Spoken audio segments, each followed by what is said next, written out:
Welcome to From the Mind of Christine McConnell. We are on the second episode of this plaster project, and we are to the exciting part of installing these pieces on the ceiling. The very first step I need to take is to tape several pieces of paper together to create a large sheet. On that, I'm going to draw out a grid, and from there, I'm going to be able to draft out a silhouette.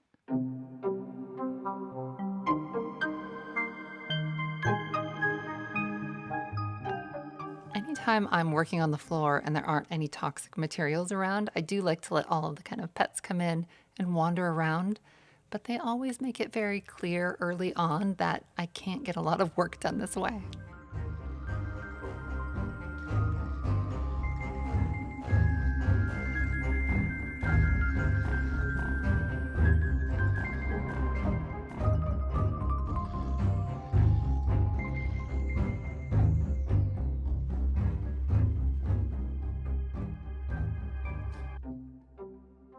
To make my grid, I'm going to mark every single inch right in the center and then on both the right and left hand sides. I'll repeat this step on the top and bottom and then use a large metal ruler to start marking out this grid.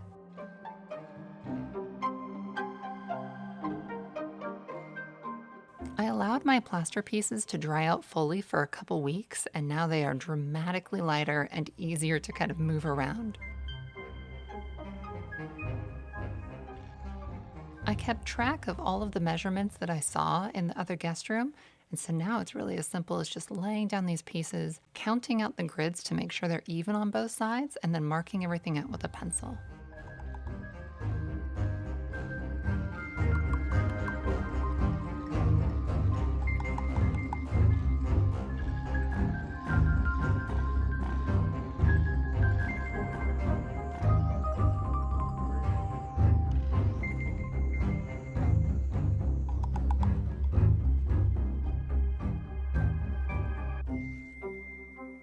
To help me really start seeing the pattern from what I just did, now I'm taking a Sharpie and I'm just outlining the silhouette on the inside and the outside.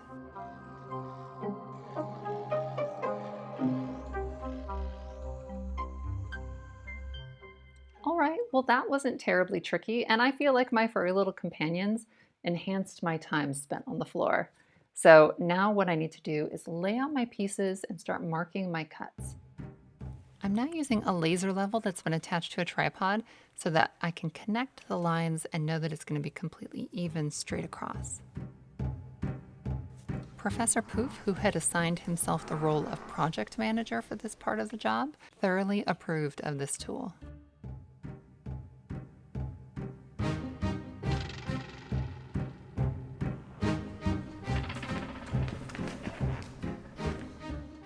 One note of caution that I did run into here is you want to make sure your laser is exactly straight above it, because if it's at a little bit of a slant, it's going to actually cause you a problem when you're cutting. I assumed there were bound to be some slight differences, so for that reason, I marked every piece before I cut it.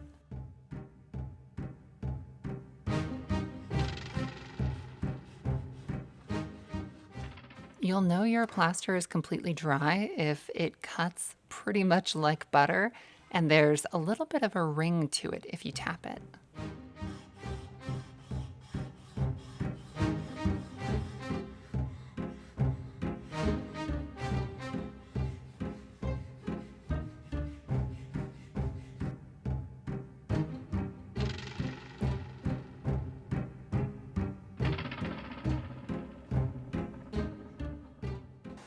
To ensure everything was pretty much perfect, I used a stationary rotary sander to really kind of smooth things down so that they would just click right next to their partner piece. So I need this to be perfectly even, and I don't want there to be any guesswork happening once I've got these delicate pieces in my hand. And so for that reason, I'm going to tape my template to the ceiling first and mark everything out. Once all of my pieces were cut, I actually lined them all up on a new piece of paper that I had taped together, and I realized there were a few kind of spots that didn't perfectly line up. And so for that reason, I'm using this template, the secondary one, to make sure that everything is as close to perfect as I can get it.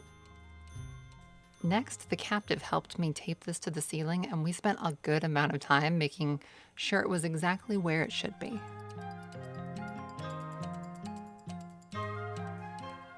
Once I had it in place, I took a Sharpie and I just marked all along the outside, and then I started cutting out the inside so I could start marking that as well. Starting from the ends inward, I just began cutting off these pieces and marking that black line. This way, once I'm actually fusing pieces to the ceiling, I know exactly where they're going to be seated. Now comes the fun part of finding out exactly what's going on inside the ceiling.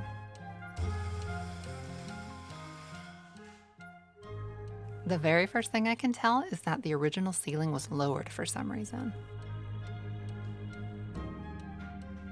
And right there, that is what I was thinking was going on. So you can actually see there was a cornice medallion here, and it's just gone now.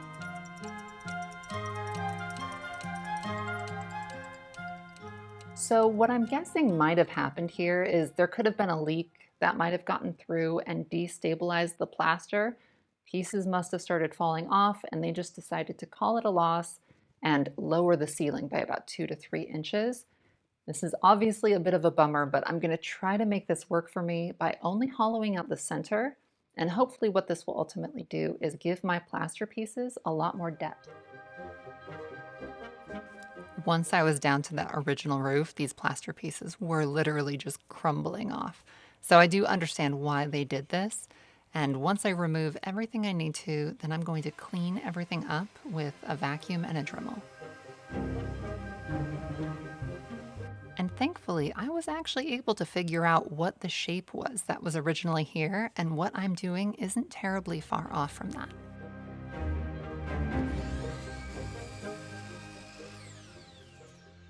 To correct the gap that's now happening between the original ceiling and the dropped ceiling, I'm just cutting out a ton of different shapes and sizes of wood, and I'm just gonna kind of Jenga puzzle this together until I create something that has a lot of security. So once I was happy, I drilled in maybe somewhere around 50 screws just to make sure that this was all kind of locking together, and then finally, as a last step, I mixed some plaster and I smoothed everything out. To do this, I worked in layers and I forced as much plaster as I possibly could into any cracks and grooves. And this will sort of do what the original lath and plaster does, where it forces its way through enough that it actually creates a grip on the opposite side. Figuring out the cut I needed to make of the drywall for the center couldn't have been easier, because all I had to do was take the piece of my template that I had cut out and use it as a template here.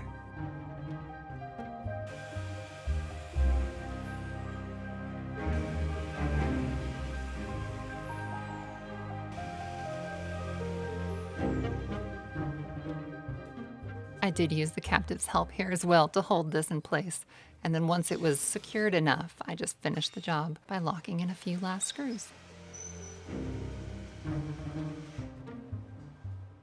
All right, the canvas is all ready to go, and finally it's time to start putting up our plaster pieces. So I did end up needing some help to hold up the biggest pieces, and what I did was I just mixed some fresh plaster, splattered it all over the top, and just squished it in. And what that instantly does is kind of suction cup it to the ceiling. And then from there, I had pre-drilled a few little areas, and then I popped in about 3 screws for this large piece.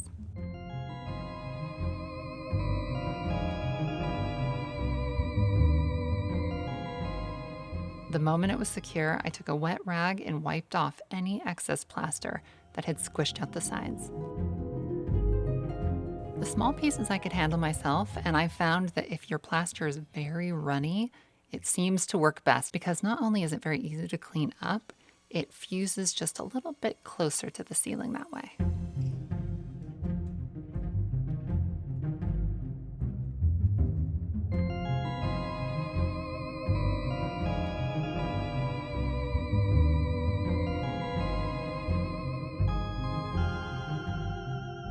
So I would say that this stage that I'm at right now is the most critical, most important part of the entire project. And what I have found from past experience is it's just so incredibly important to spend a lot of time on the ground figuring out what all of the obstacles and problems could be so that when you do get to this stage, everything's kind of been mapped out and it makes these critical moments so much less stressful.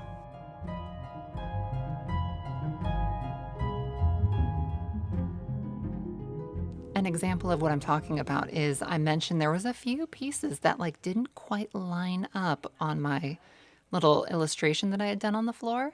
And so I knew that going in. So once I got up here, I already knew this is a problem I'm going to have to deal with later, but it's not going to hold me back right now.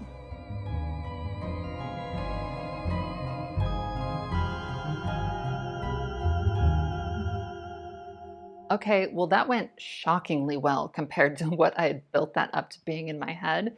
And it looks so great so far. So the next step I need to do is cut out and install that center accent.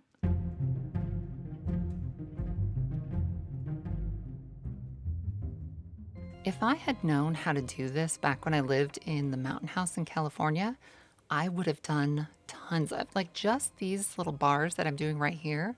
Those alone would look really good around like a light fixture in kind of a smaller house. And so, if at any point in my life, for some reason, I wanted to downsize or I was just going to take on a smaller house, I would know that I could still do little things like this just to add a little bit of something extra.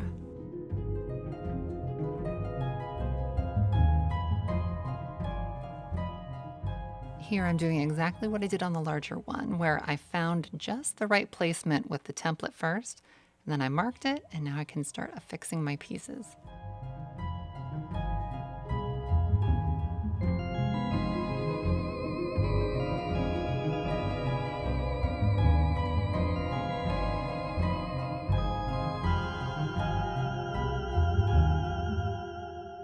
All right, with all of my pieces up, now I can start patching any imperfections. In addition to that, I'm also going to try a coving technique along the perimeter of where the ceiling was lowered.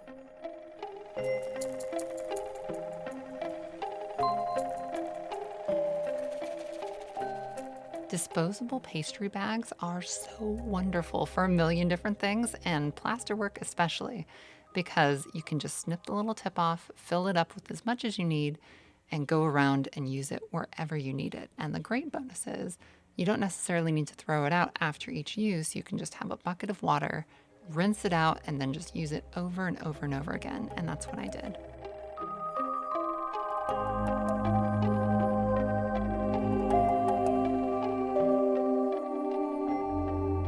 To give everything a permanent and cohesive look, I'm using the plaster here like you would almost like caulking, and you just put it along the seam and rub off any excess.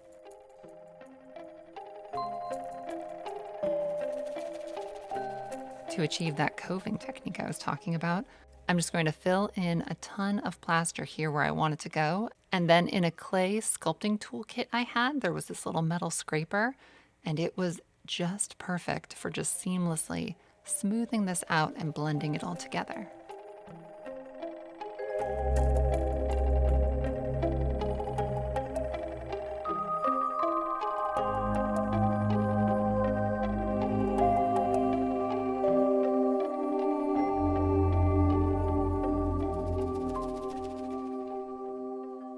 It takes multiple passes to get it looking just right. And so there were areas I just sort of got it pretty close and then moved on to other areas and then came back to perfect things. What made this tool so ideal for this is that it is sturdy enough to kind of make sharp cuts and get everything looking really nice, but also at the same time, it's just a little bit bendy, which gives you a little bit of forgiveness if you're working in kind of a tight area.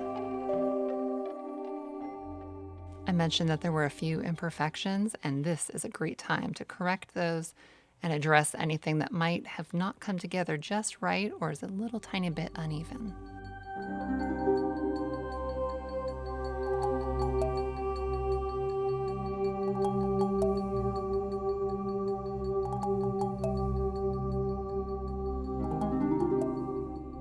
doing the piping along the perimeter was the most satisfying just because it instantly made it look so great and really just automatically gave it the look of always having been here.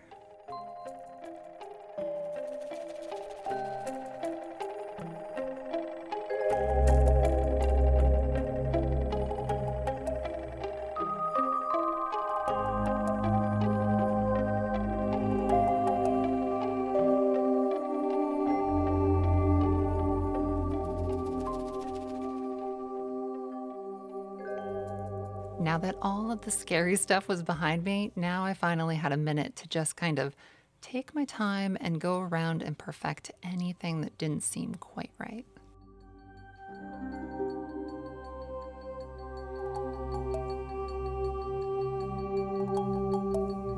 After letting it rest for several hours, I was able to go in with a light sandpaper and just smooth out any texture I didn't want.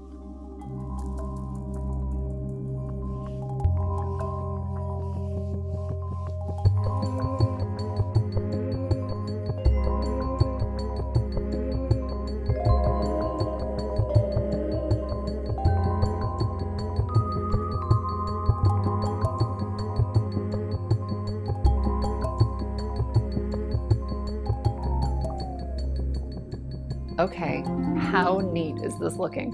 Honestly, I kept coming in here for days after just to stare at it because I think it's so pretty. And really, I could just leave it as it is, and I probably should, but I think I have some disorder that just won't allow me to leave well enough alone, and that can take you to amazing as well as terrifying places. So, in the next episode, we'll find out which one of those I land in. Until then, take care of yourselves, and I'll see you again very soon.